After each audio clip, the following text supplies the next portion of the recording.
पता न मन नहीं खेला तनको ऐसा ना बॉयफ्रेंड बार न एकदम एक बीता के तो है हो अपन बीत ना देखेलन आ प्यारे करे चलेलन। ठीक बा प्यार करेलन तो हम कहाँ कहतनी कि मत करस, बहुत करेलन, लेकिन ई ना सोचलन न कि खिचड़ी है ओकरा के घुमावे ले जाई कि ना लिया जाई, केकरा संगे उ जाई। हम अपना सखियो सहेली संगे एगो भैया बड़न हमर तो सखियो सहेली संगे हमके ना रह देवेलन, बोले लागेलन।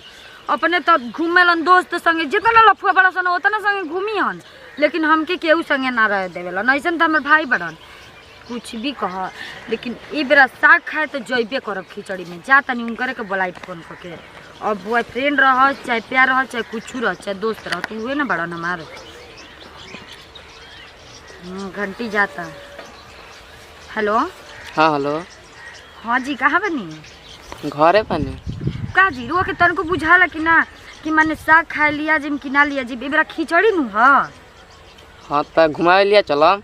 कब लिया चलम? माने पूरा दिन निकल जी खिचड़ी बिहान बेले काम रख के घुमा लिया चलम। थोड़ा आदमी दिन हट उठ जियान अभी मान लो पेथु भीड़ ओड़ हो नु।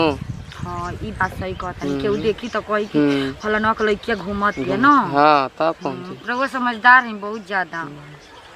ठीक बा तो हम तैयार हो जाए। हाँ तैयार हो जाए, हम आवत नहीं। ठीक बा भैया का फोन होता का तो ठीक बा कोनो बात ना कनिए ना कि हम तैयार हो जाते। ठीक बा ना? कब बजे आए?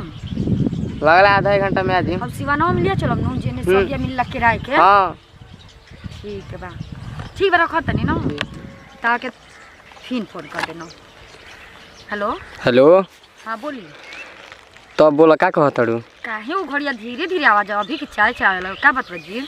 गौवा में रही ऐसे हमारे धीरे धीरे आवाज आवत रहे। ठीक बा। हाँ माने सब कुछ छिपा के बोले पड़ला ना।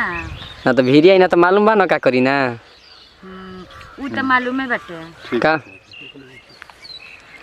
तब बोलो तब माने बुलावत ताड़ू तो बोलैला के सती कुछ देबू वो कि असही खाली बुलावत ताड़ू? कुछ देबू का चाहिए जीरो के? अब काहे खातिर तू तारा नहीं के मालूम, अब खोल के बताही के पड़ी। ठीक बा मानत नहीं तो माने सब कुछ रौरे ना बा, हम बड़ी रौरे तो सब कुछ रौरे ना बा। तो हमहू जानते नहीं कि हमारे बा, लेकिन तोरो तो मन रहे के चाहिए ना। पहनले रहिनो। हां उ ना ओकर न गवे कोलल जाता आ त आगवा रख दियो ठीक हो जाई। जानता नहीं हम कबहू रौर अंगूठी देहल ना हाथ करी ना हमेशा पहनले रही ना। अच्छा। काहे हमर प्यार के निशानी नु है जी। अरे तो तू तो हमारे निशानी हड़ू। ये तो बात सही है कहता नहीं। तो ठीक बा आइन लिया कब आई? बस इंतजार करो 10 मिनट में झट से आई तारा वीडियो हम। ठीक बा हम जाते हैं तैयार हो जाए। ठीक बा हो जा। और साग खाए चलन जा। ठीक आ ज्यादा उठलाली मार के मत आइयो। ठीक बा। ठीक बा हम उठल ने मार के ना आई बेसी। कैसे कि लइका घूरे लागेला सन तारा के। ये तो बात सही कहे ना। ठीक बा। ठीक बा रखत है ना? ठीक बा रख।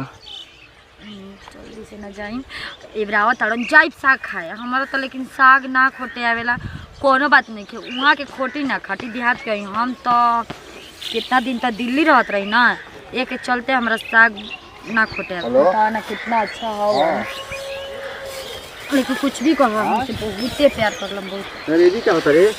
कुछ ना भैया घर नहीं जाए के? उ जात रहनी घरे आई बनिया तनी सिंह बैठे रहनी। जब देखा तब घर से बाहर निकल रहा था तू। ना भैया अब जात रहनी घरे। जो जा घर हो जैसे काम नहीं कर जो घरे जो। ठीक बा जा तनी कुछ ए भैया कनी ना ट्यूशन के फीस देवे के बा। चल ठीक बा ट्यूशन के फीस दिया ही जो घर जो। ठीक है जो जो अब देखो तब खर्चा घर से बहरिया ही निकला रहती या काम धाम कुछ है नहीं खे का कहे अब। हां जी फिर मम्मी का है आरामे से आरी पे पता बा जानता नहीं कितना बढ़िया साग बा हमरा तो खोट ही ना आवेला जी। हम बानी नु। ठीक बा। अरे मम्मी बैठ जाई। बैठ जे का करो बैठो ना तो। हां बैठ जाता ना। जानता नहीं मेन बात बनू कि हम दिल्ली में न रहल बनी ये के चलते मन ना करला है चल ही ना आवेला हमारा रास्ता पे इतना पतला पतला रास्ता बाटे। आ रोटवे बिहार में हमनी के सब घुमल बन जानो। ऐसे चलते। अच्छा ये बताएं का जी काहे लजात नहीं आजकल बुझात है कि लजात का बन कोई बोलेला उ माने हम बोलेला ई साग खाए खातिर तो हमरा के साग खोट के खियाई बुझा दे कि मेहरारू ऐसन सच्ची मेरे वो प्यार करे के भी ना बुझाइल ना प्यार पट से ना कलेनी कैसे नंबर और देनी नंबर कैसे देनी काजी बोली का होता है सुझ जाई ई राउर हसु जाइन जे ने मनोने सु जाइन का दिक्कत बा हमारे धन ना त रउआ का लागत हां बड़ा एकदम सुंदर लगता का बात है ना लेकिन रउआ ले कम है अच्छा ही बताई अइनी रउआ साग खियावे खातिर हमरा गोड़ पर सुत गइल बानी का करी तार के देख के साग खाए का मन करता है अच्छा तो हमरे खा जाई साग खाए का मन नहीं करता खाई जी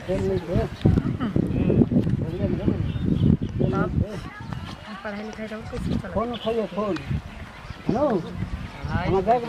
हाय काहे लड़की से इतना इतना बड़ा बड़ा बार बार हाल ले बने सब खाए तब जी अब का जैसे बढ़िया हम कुछ ना बैठो बनी तो लोग हमसे शादी को करम शादी तो तैयारी कर चला भाग के कॉल ले का भाग के शादी पगलाइल बनी का कैसे करी ना भाग के हम शादी ना करम घर परिवार के मन से पापा मम्मी के मन से हम करत तो भाग के शादी ना करल जाला भाग के शादी ना करेला ना का चल मान सम्मान कोई जाता नहीं कोई एकदम दुबराइल जाता मेरे को खाना नहीं ठीक लगता खाना खाता नहीं क्या है अरे फोन कर के हमरा के तू खाने नहीं अरे ई का होता रे अरे का बात के भरे कोना गांव का रे वो ये देख ले ना कोना गांव का रे र पतला तू रे भैया हम ना तू जी गांव का होता रे अरे का होता रे भैया कुछ ना भैया छोड़ा ना तू काट अरे मम्मी दिन भर खालसा दिन भर खालसा बहरी काम धाम कुछ होइए निके खालसा भाग घर भाग तू कहां के रहे रे कहां का नाम हो कर रे वो कुछ ना हमर वो एगो सहेली के बॉयफ्रेंड रे भैया हम वो आई रे कहत रहे ना कि बात करावे के मोबाइल से इसे बात करे ले भैया हमने कुछ कइला है हम तोरा कुछ कौन ना चीज कमी बारे हां अत्ता पढ़ाओ तिया लिखाओ तिया तब तो रुहे काम रहता दिन भर घर से बहरी ना भैया कुछ ना भैया कुछ ना रह जा